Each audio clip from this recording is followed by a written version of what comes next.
Біздің отбасымыздың ұрпақтан ұрпаққа келе жатқан құндылығы, сабақтас болып келе жатқан құндылығы бұл үлкенге сәлем беру дәстүрі.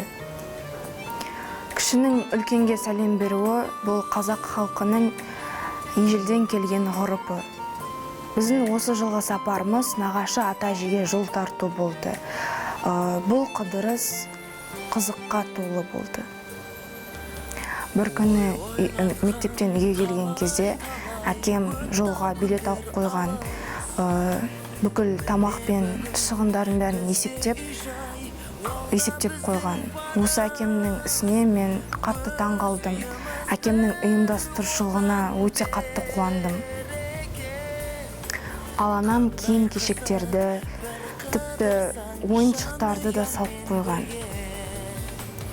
Анамыздың ойыншықтарға дейін салғанынан сол жақта ойын жалғасын деген қамқоршылығын сездім.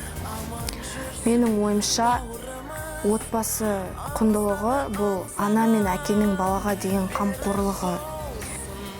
Ал осы газет журналдарда, теледидарда айтылған папсы сөйлемдер бұл менің ойымша жай ғана отбасы құндылығы туралы стереотип.